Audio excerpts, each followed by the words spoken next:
नमस्कार. Half mark extra या सीरीजमध्ये तुमच्या सर्वांचं स्वागत.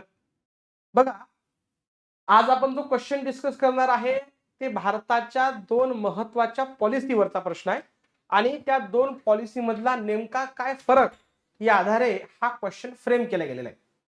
तुम्ही जर स्क्रीनवरचा प्रश्न व्यवस्थित वाचला असेल तसेच ज्या आपल्या क्लासमधल्या विद्यार्थ्यांनी पी-वाय-क्यूचं आपलं पुस्तक अगदी व्यवस्थित अभ्यासलं असेल, त्यांना हे खूप चांगलं कळेल, की लुक ईस्ट पॉलिसीवर यू-पी-एस-सीनं यापूर्वी मेन्समध्ये 12.5 मार्कांसाठी एक प्रश्न विचारलेला आहे. हो. आज तुम्हाला जो मी प्रश्न शिकवणार आहे किंवा डिस्कस करणार त्यापैकी एका घटकावर तर ऑलरेडी यू-पी-एस-सीनं प्रश्न विचारलेला आहे आणि दुसऱ्या घटकावर कधीही प्रश्न विचारू शकतो. सो अकॉर्डिंग टू दॅट आपल्याला या प्रश्नाला एक हात घालावा लागेल. ठीक आहे. चला, जास्त वेळ न खर्च करता मी आता प्रश्न डिस्कस करायला सुरुवात करतो. प्रश्न काय म्हणते बघा हो. प्रश्न काय म्हणतो तर भारताच्या ऍक्ट ईस्ट धोरण आणि लुक ईस्ट धोरणामधील मुख्य फरक कोणता आहे हे आपल्याला एक्सप्लेन करायचं आहे. So what is the basic difference between look east policy and act east policy. So या दोघांमधला आपल्याला फरक लक्षात घ्यावा लागेल. आता आपण वन्स अगेन तुम्हाला मी तेच सांगितलं, की जसा का प्रश्न तुमच्या नजरेसमोर येतोय, तुम्ही प्रश्न वाचायचे. प्रश्नामधले जे महत्वाचे कीवर्ड आहे त्याच्या खाली तुम्हाला अंडरलाईन करायची आहे. मग पहिला कीवर्ड आहे ऍक्ट ईस्ट पॉलिसी, दुसरा कीवर्ड आहे look east policy. Got it. आता हे जे महत्वाचे कीवर्ड आहे यालाच आपण एक्सप्लेन करूयात आपल्या इंट्रोडक्शन मध्ये.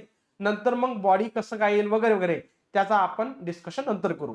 तर जर मला माझं या प्रश्नाचं इंट्रोडक्शन लिहायचं असेल तर मी लिहेल, की भारताने पूर्वेकडे पहा धोरण हे 1991 साली स्वीकारले.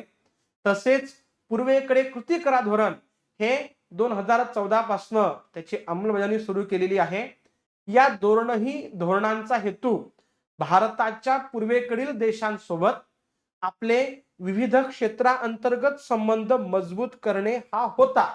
कनिष्ठ मी काय वापरलंय तर इथं मी हाफ मार्क एक्स्ट्रा इतरांपेक्षा कसं घेतोय तर मी फॅक्ट्स कोट करतो आहे. इथं मी सांगतोय की 1991 ला मी पूर्वेकडे पहा धोरण म्हणजे भारत सरकारने पूर्वेकडे पहा धोरण आणलं. तर 2014 साली पूर्वेकडे कृती करा धोरण आणलं. आणि दोघांचाही मूळ हेतू काय होता तर भारताच्या पूर्वेकडे असलेल्या सर्व देशांसोबत काय आपल्याला करायचे तर बाबा एक राजकीय आर्थिक संबंध मजबूत करायचे. मग राजकीय आर्थिक लिहिण्यापेक्षा मी काय लिहिल की विविध क्षेत्रांतर्गत संबंध मजबूत करण्याचा प्रयत्न. ठीक आहे. चला क्विक. सो मी माझं इंट्रोडक्शन हे माझ्या सोयीनं माझ्या कल्पकतेच्या आधारे बेस्ट लिहिण्याचा प्रयत्न केला. कदाचित जर तुमच्याकडे काही दुसरं लिहिण्यासारखं किंवा काही मी न्यूजपेपर मधनं वाटलं त्यातनं काही जर माहिती तुम्हाला भेटलेली असेल तर डेफिनेटली तुम्ही ती कोट करू शकता. आता इथे बघा मी काय करतोय.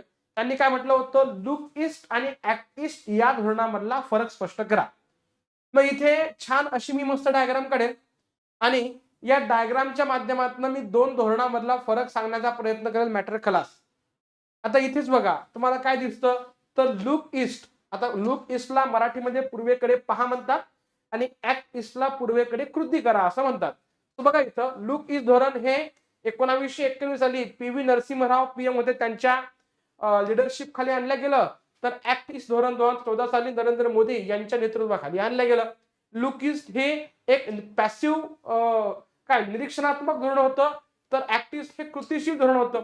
लुक ईस्ट अंतर्गत भारताच्या पूर्वेकडचे जे आशियान 10 देश आहेत म्यानमार पासून तर पार पलीकडं खाली मलेशियापर्यंत या 10 देशांसोबत आपले राजकीय आर्थिक किंबहुना व्यापारी संबंध मजबूत करण्याचा प्रयत्न करत होता.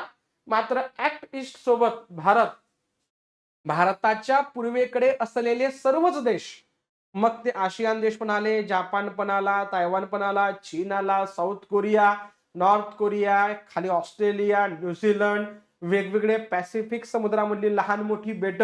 सो भारताच्या पूर्वेकडे असलेल्या सर्व देशांसोबत आपण ऍक्ट ईस्ट धोरणाअंतर्गत आपले संबंध मजबूत करण्याचा प्रयत्न करत होतो. दॅट्स वाय हे पण तुम्ही इथे लक्षात घ्यायला काही हरकत नाही. बरं काय हेतू होता दोनही धोरणांचा तर लुक ईस्टचा हेतू होता की आशियान देशांसोबत आर्थिक, राजकीय आणि सांस्कृतिक संबंध प्रस्थापित करणे. ऍक्ट ईस्टचा काय हेतू होता, तर आशियान प्लस जे इतर पूर्वेकडील देश आहेत त्या सर्व देशांसोबत व्यापारिक, राजकीय, सुरक्षा, संरक्षण, सांस्कृतिक, ऊर्जा आणि तंत्रज्ञान या क्षेत्राअंतर्गत सुद्धा संबंध मजबूत करायचे होते. सो लुक ईस्ट आणि ऍक्ट ईस्ट मधला बेसिक फरक तुम्हाला इथे मे बी कळला असेल. ठीक आहे. नेक्स्ट, लुक ईस्ट मधील संरक्षण सहकार्य हे अत्यंत मर्यादित होतं, किंबहुना नव्हतंच. मात्र ऍक्ट ईस्ट पॉलिसी अंतर्गत भारताच्या पूर्वेकडील देशांसोबत संरक्षण संबंध अधिक मजबूत करण्याचा प्रयत्न केला. मग भारतानं पुढे हँड इन हँड अशा प्रकारचं संरक्षण सराव आपण चीन सोबत करतो.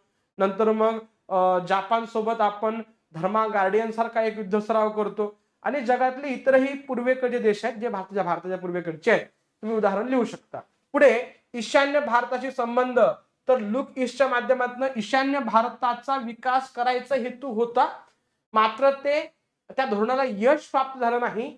ऍक्ट ईस्टच्या माध्यमातून जे भारतातील नॉर्थ ईस्टर्न स्टेट्स आहे त्यांची कनेक्टिव्हिटी मजबूत करणे, त्या राज्यांमध्ये पायाभूत सुविधांचा विकास करणे हा सुद्धा हेतू भारताच्या या धोरणाअंतर्गत पाहायला भेटतो.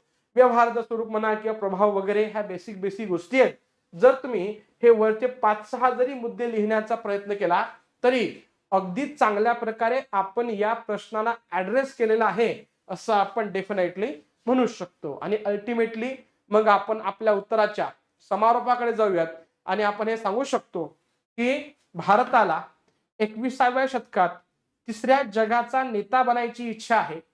2047 पर्यंत भारताला एक विकसित देश म्हणून पुढे यायचंय, किंबहुना भारताला $30 ट्रिलियन अर्थव्यवस्था बनायचंय.